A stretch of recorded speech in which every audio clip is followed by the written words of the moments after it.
If you caught Tully recently, you saw Charlize Theron portray a woman who experiences the highs, but also the lows of life as a new mother. The comedy drama alludes to how, following pregnancy, women have reported experiencing a whole host of changes, including hair loss, depression, dry skin and hot flashes. Now, as The Guardian reports, scientists have isolated a new postpartum change. After giving birth to their first child, women's voices really do tend to drop and become more monotonous. The change is temporary, usually reverting back after about a year.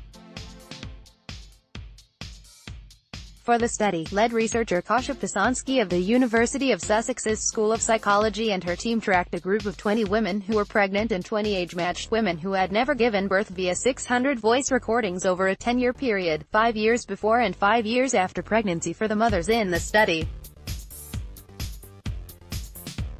Included in the study group and control group were singers, actresses, journalists and celebrities. After crunching the data, the team found that on average the voice pitch of new mothers dropped by more than 5%, or the equivalent of a half step on the piano. In addition, their highest pitch on average dropped by more than 2 steps.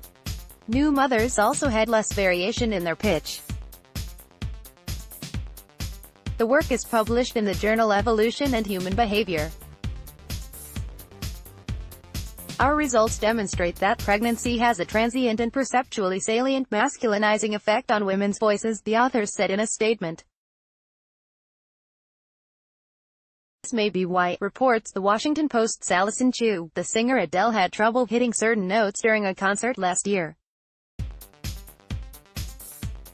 She told the audience, "When I wrote that song, I was heavily pregnant, and that she experienced a lower, deeper voice."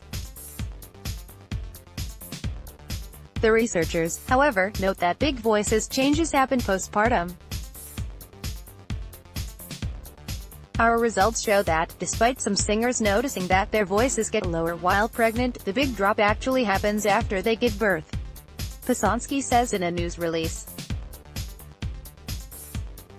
Pisanski tells Chu that anecdotal evidence of voice changes during and after pregnancy can be found in the past, though this is the first scientific study to quantify how giving birth affects a woman's voice.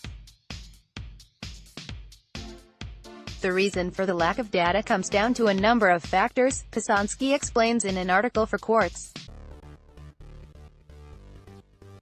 Studying long-term changes in the voice is no easy task. So previous studies were limited by comparing the voices of different groups of women, pregnant versus non-pregnant, or measuring the voice of only one woman across trimesters, she writes. Speculating as to the reason behind the voice change postpartum, the team says it could be an attempt to sound more authoritative as a new parent. Research has already shown that people with low-pitched voices are typically judged to be more competent, mature, and dominant, so it could be that women are modulating their own voices to sound more authoritative, faced with the new challenges of parenting. Pisanski says in the release. Next item on the agenda for the research team: whether postpartum voice changes affect the listener's perception of the new mother. Like this article, sign up for our newsletter.